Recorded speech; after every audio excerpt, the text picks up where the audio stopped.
കേരളത്തിന്റെ സാമൂഹിക രാഷ്ട്രീയ ചരിത്രത്തിൽ നിർണായകമായൊരു വഴിത്തിരിവിനാണ് വരും ദിവസങ്ങൾ സാക്ഷ്യം വഹിക്കാൻ പോകുന്നത്. സംസ്ഥാനത്തെ ക്രൈസ്തവ വിഭാഗങ്ങൾക്ക് സൂക്ഷ്മ ന്യൂനപക്ഷ പദവി നൽകാമെന്ന BJP സംസ്ഥാന ഘടകത്തിന്റെ നിർദ്ദേശം കേവലം ഒരു തിരഞ്ഞെടുപ്പ് വാഗ്ദാനം എന്നതിലുപരി ദീർഘകാല അടിസ്ഥാനത്തിലുള്ള രാഷ്ട്രീയ ധ്രുവീകരണത്തിന്റെ സൂചനയായി വിലയിരുത്തപ്പെടുന്നു.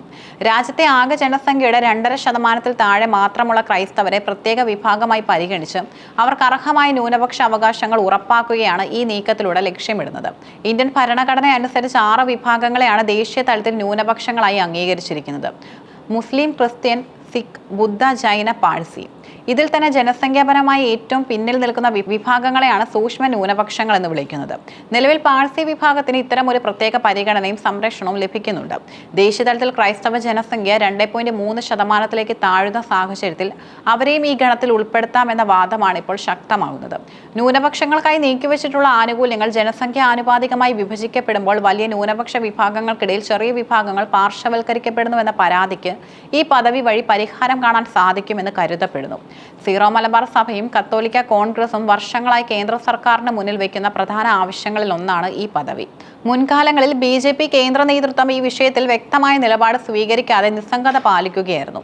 എന്നാൽ കേരളത്തിലെ രാഷ്ട്രീയ സാഹചര്യം മാറുന്നതനുസരിച്ച്, പ്രത്യേകിച്ചും വരാനിരിക്കുന്ന നിയമസഭാ തിരഞ്ഞെടുപ്പിൽ നിർണായക സ്വാധീനം ചെലുത്താൻ ക്രൈസ്തവ വോട്ടുകൾ അനിവാര്യമാണെന്ന തിരിച്ചറിവ് BJPയെ ഈ നീക്കത്തിന് പ്രേരിപ്പിച്ചു. NDAയുടെ കേരളത്തിലെ തിരഞ്ഞെടുപ്പ് പ്രകടന പത്രികയിൽ തന്നെ ഈ വാഗ്ദാനം ഉൾപ്പെടുത്തിയത് സഭാ നേതൃത്വവുമായുള്ള ബന്ധം ഊഷ്മളമാക്കാനുള്ള ശ്രമത്തിന്റെ ഭാഗമാണ്. ക്രൈസ്തവ സമൂഹത്തിന്റെ സവിശേഷമായ ആവശ്യങ്ങൾ സംരക്ഷിക്കപ്പെടുമെന്നും അവരെ ഒരു പ്രത്യേക യൂണിറ്റായി പരിഗണിക്കുമെന്നും BJP അവകാശപ്പെടുന്നു. വിദേശ സംഭാവന നിയന്ത്രണ നിയമത്തിലെ കർശനമായ ഭേദഗതികൾ കേരളത്തിലെ ക്രൈസ്തവ സഭകൾക്കിടയിൽ വലിയ അതൃപ്തി സൃഷ്ടിച്ചിരുന്നു. സഭയുടെ കീഴിൽ പ്രവർത്തിക്കുന്ന നൂറുകണക്കിന് അനാഥാലയങ്ങൾ, വിദ്യാലയങ്ങൾ, ആശുപത്രികൾ, ചാരിറ്റബിൾ ട്രസ്റ്റുകൾ എന്നിവയുടെ പ്രവർത്തനത്തെ വിദേശ ഫണ്ടുകളുടെ നിയന്ത്രണം സാരമായി ബാധിച്ചു. പല പ്രമുഖ സ്ഥാപനങ്ങളുടെയും FCRA ലൈസൻസ് പുതുക്കി നൽകാത്തത് സഭാ നേതൃത്വത്തെ പ്രകോപിപ്പിച്ചിരുന്നു. ഈ അതൃപ്തി പരിഹരിക്കാനാണ് BJP സൂക്ഷ്മ ന്യൂനപക്ഷ പദവി എന്ന തുറപ്പുചീട്ട് ഇറക്കുന്നത്. നിയമ ഭേദഗതിയിൽ വലിയ വിട്ടുവീഴ്ചകൾക്ക് കേന്ദ്ര സർക്കാർ തയ്യാറല്ലെങ്കിലും സൂക്ഷ്മ ന്യൂനപക്ഷ പദവി ലഭിക്കുന്നതോടെ ഈ വിഭാഗത്തിന് പ്രത്യേക ഇളവുകളോ മുൻഗണനകളോ നൽകാൻ നിയമപരമായ പഴുതുകൾ ഉണ്ടായേക്കാം. സഭാ നേതാക്കളുമായി തിരഞ്ഞെടുപ്പിന് മുൻപ് നടത്തുന്ന ചർച്ചകളിൽ ഈ വിഷയത്തിനാകും മുൻതൂക്കം. ക്രൈസ്തവർക്ക് ഈ പദവി ലഭിച്ചാൽ ഉണ്ടാകുന്ന പ്രധാന മാറ്റങ്ങൾ ഇവയാണ്: ന്യൂനപക്ഷ പദവിയിലുള്ള വിദ്യാഭ്യാസ സ്ഥാപനങ്ങളുടെ നടത്തിപ്പിൽ കൂടുതൽ സ്വയംഭരണാധികാരവും സംരക്ഷണവും ലഭിക്കും. കേന്ദ്ര സർക്കാരിന്റെ ന്യൂനപക്ഷ ക്ഷേമ പദ്ധതികളിൽ ക്രൈസ്തവ വിദ്യാർത്ഥികൾക്കായി പ്രത്യേക വിഹിതം മാറ്റിവെക്കാൻ ഇത് സഹായിക്കും. ക്രൈസ്തവ സംസ്കാരവും പൈതൃകവും സംരക്ഷിക്കുന്നതിനായി പ്രത്യേക ഫണ്ടുകളും സ്കീമുകളും കേന്ദ്രത്തിൽ നിന്ന് നേരിട്ട് അനുവദിക്കപ്പെടാം. ജനസംഖ്യ കുറയുന്ന വിഭാഗം എന്ന നിലയിൽ പ്രത്യേക ആരോഗ്യക്ഷേമ പദ്ധതികൾ ആവിഷ്കരിക്കാൻ സർക്കാരിന് സാധിക്കും. BJPയുടെ നീക്കം വലിയ രാഷ്ട്രീയ വെല്ലുവിളികളും ഉയർത്തുന്നുണ്ട്. പ്രധാനമായി ഹിന്ദു സംഘടനകളിൽ നിന്നും ഇതിനെതിരെ എതിർപ്പുകൾ ഉയരാൻ സാധ്യതയുണ്ടെന്ന് രാഷ്ട്രീയ നിരീക്ഷകർ വിലയിരുത്തുന്നു. ഒരു വിഭാഗത്തിന് മാത്രം പ്രത്യേക പദവി നൽകുന്നത് മറ്റു വിഭാഗങ്ങൾക്കിടയിൽ അതൃപ്തി ഉണ്ടാക്കുമെന്നും ഇത് ഹൈന്ദവ വോട്ടുകളെ ബാധിക്കുമെന്നും ഭയപ്പെടുന്ന ഒരു വിഭാഗം RSS നേതൃത്വത്തിലുണ്ട്. കൂടാതെ മുസ്ലിം വിഭാഗങ്ങൾക്കിടയിലും ഈ നീക്കം ചർച്ചയാകും. ന്യൂനപക്ഷ അവകാശങ്ങൾ വിഭജിക്കപ്പെടുമ്പോൾ അത് തങ്ങളുടെ വിഹിതത്തെ ബാധിക്കുമോ എന്ന ആശങ്കയും അവർക്കുണ്ടാകാം. കേരളത്തിലെ പ്രബലമായ 2 ന്യൂനപക്ഷ വിഭാഗങ്ങൾക്കിടയിൽ ഭിന്നതയുണ്ടാക്കി രാഷ്ട്രീയ നേട്ടം കൊയ്യാൻ BJP ശ്രമിക്കുന്നുവെന്ന ആരോപണവുമായി ഇടതുവലത് മുന്നണികൾ ഇതിനോടകം തന്നെ രംഗത്തെത്തിയിട്ടുണ്ട്. കേരളത്തിലെ വോട്ട് ബാങ്ക് രാഷ്ട്രീയത്തിൽ ക്രൈസ്തവ വിഭാഗം എപ്പോഴും നിർണായകമാണ്. പരമ്പരാഗതമായി UDFനെ പിന്തുണച്ചിരുന്ന ഈ വിഭാഗം അടുത്ത കാലത്തായി ഇടതു മുന്നണിയോടും ചിലയിടങ്ങളിൽ BJPയോടും അടുപ്പം കാണിക്കുന്നുണ്ട്.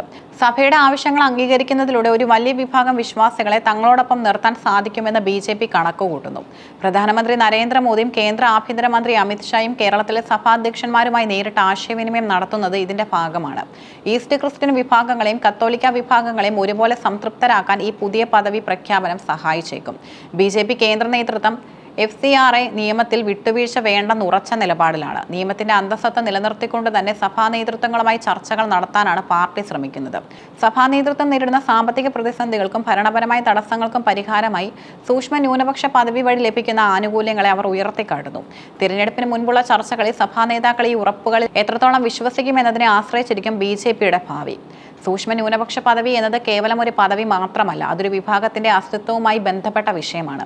കേരളത്തിലെ ക്രൈസ്തവർ നേരിടുന്ന ജനസംഖ്യാപരമായ വെല്ലുവിളികളും സാമൂഹികമായ മാറ്റങ്ങളും കണക്കിലെടുക്കുമ്പോൾ ഈ ആവശ്യം ന്യായമാണെന്ന് സഭ വാദിക്കുന്നു. എന്നാൽ ഇതിന് പിന്നിലെ രാഷ്ട്രീയ താല്പര്യങ്ങളും നിയമപരമായ തടസ്സങ്ങളും പരിഗണിക്കുമ്പോൾ ഇത് നടപ്പിലാക്കുക എന്നത് അത്ര എളുപ്പമുള്ള കാര്യമല്ല. എങ്കിലും BJP ഇത്തരമൊരു നിർദ്ദേശം മുന്നോട്ട് വെച്ചത് കേരളത്തിലെ രാഷ്ട്രീയ ചർച്ചകളുടെ ഗതി മാറ്റിയിട്ടുമുണ്ട്. ജനാധിപത്യ പ്രക്രിയയിൽ വോട്ടർമാരെ സ്വാധീനിക്കാൻ ന്യൂനതമായ മാർഗങ്ങൾ തേടുന്ന പാർട്ടികൾക്ക് മുന്നിൽ ഈ നീക്കം ഒരു മാതൃകയോ അതോ പരാജയമോ ആകുമോ എന്ന് വരാനിരിക്കുന്ന തിരഞ്ഞെടുപ്പ് ഫലം തെളിയിക്കും. ക്രൈസ്തവ സമൂഹത്തെ സംബന്ധിച്ചിടത്തോളം തങ്ങളുടെ ആവശ്യങ്ങൾ പ്രധാന രാഷ്ട്രീയ പാർട്ടികളുടെ പ്രകടന പത്രികയിൽ ഇടം പിടിച്ചു എന്ന് തന്നെ വലിയൊരു വിജയമാണ്. ഭരണഘടനാപരമായി തുല്യത ഉറപ്പാക്കിക്കൊണ്ട് തന്നെ ഓരോ വിഭാഗത്തിന്റെയും സവിശേഷമായ പ്രശ്നങ്ങൾക്ക് പരിഹാരം കാണാൻ സർക്കാരുകൾ തയ്യാറാകണം. സൂക്ഷ്മ ന്യൂനപക്ഷ പദവി എന്ന ആശയം ആ ലക്ഷ്യത്തിലേക്കുള്ള ഒരു ചുവടുവയ്പായി മാറട്ടെ എന്ന് നമുക്ക് പ്രതീക്ഷിക്കാം.